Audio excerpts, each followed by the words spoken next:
ಸಿಡಿಲಿನ ಹೊಡೆತಕ್ಕೆ ಒಂದು ಹಸು ಕರು ಸುಟ್ಟು ಹೋಗಿ 3 ಜಾನುವಾರುಗಳಿಗೆ ಗಾಯಗಳಾಗಿವೆ ಹಾಗೂ 2 ವ್ಯಕ್ತಿಗಳಿಗೆ ಸಣ್ಣ ಪುಟ್ಟ ಗಾಯಗಳಾಗಿ ಕೂದಲೆಳೆ ಅಂತರದಲ್ಲಿ ಪ್ರಾಣಾಪಾಯದಿಂದ ಪಾರಾಗಿರುವ ಘಟನೆ ಪಾವಗಡ ತಾಲೂಕಿನ ರಂಗಸಮುದ್ರ ಗ್ರಾಮದಲ್ಲಿ ಗುರುವಾರ ನಡೆದಿದೆ.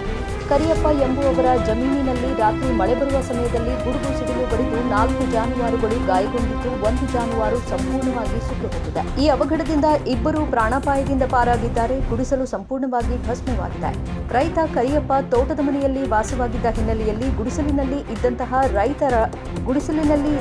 ರೈತ ಬಳಕೆಯಾಗುವಂತಹ ಸಲಕರಣೆಗಳು ಹಾಗೂ ಅದರಲ್ಲಿದ್ದ ದವಸ ಧಾನ್ಯಗಳು ಸಹ ಇದ್ದ ಹಿನ್ನೆಲೆಯಲ್ಲಿ ಸಿಡಿಲಿಗೆ ಸಂಪೂರ್ಣವಾಗಿ ನಾಶವಾಗಿದೆ. ಇದರಿಂದ ರೈತ ಕರಿಯಪ್ಪನವರಿಗೆ ಸುಮಾರು 1 ಲಕ್ಷದಷ್ಟು ನಷ್ಟ ಉಂಟಾಗಿದೆ ಎಂಬ ಮಾಹಿತಿ ತಿಳಿದುಬಂದಿದೆ. ಕರಿಯಪ್ಪ ಎಂಬುವವರು ಊರಿನ ಹೊರ ತೋಟದ ಮನೆಯಲ್ಲಿ ವಾಸವಾಗಿದ್ದಾರೆ ಎಂಬುದು ತಿಳಿದುಬಂದಿದೆ. ಸ್ಥಳಕ್ಕೆ ಪಶು ಇಲಾಖೆ ಅಧಿಕಾರಿಗಳು ಹಾಗೂ ವೈದ್ಯರು ಭೇಟಿ ನೀಡಿ ಪರಿಶೀಲನೆ ನಡೆಸಿದ್ದಾರೆ.